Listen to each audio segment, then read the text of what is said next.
Štai namas nutinkuotas, pažiūrėkit. Bausta gražu.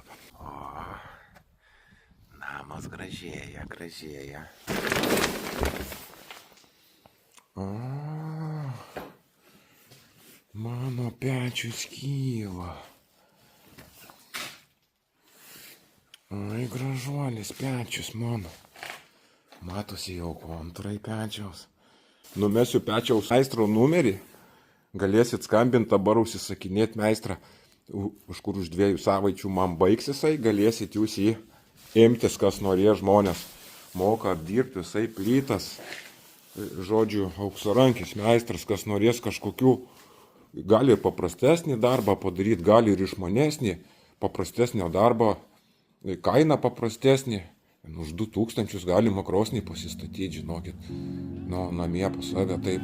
Raudonos plytos, molinės plytos, čia žinokit, protėviai statėsi, šildės tuos namus ir patenkinti buvo.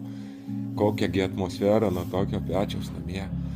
Taip kad susimastykit žmonės, kaip kūniškai, dvasiškai būti fainai namie, suprantat. Mums reikia geros atmosferos, mums reikia, kad malka sutraškėtų vakarai, žiemą. Tai ir yra harmonija, tai ir yra dvasinė laimė. Čia galvoju būsėti mazomą. Ir toks mažas staliukas čia toks aikštė. Toks mažas staliukas eis dar čia. Koks man gražus tas pečius. Tiesiog fantastika, žinokit. Kontūrai dedasi. Tiesiog fantastika, žinokit. Kaip išsivalys, įsiblizgins viskas. Saudainių pataps. Agregatas mano. Čia bus dujiniai iš malkų gaminti maistą. Vienos kilės 2 bliūdai telpa. Keptuvė ir puodas man čia tilps gamintis maistą. Čia kaminas centrinis bus. Gulėsiu čia kampe pakrėtęs. Žiūrėsiu, kaip ugnis dega. Panoraminis stiklelis mano. Plazma mano panoraminė. Čia siena bus. Eis iki viršaus, jinai trakšta.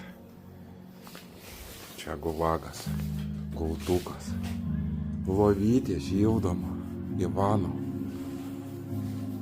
Ant jos bus kailis ir bus pakristi. Čia kaip gražiai viskas pamatukas užsidengia. Su aliejais tepsiu šitą visą akmenį.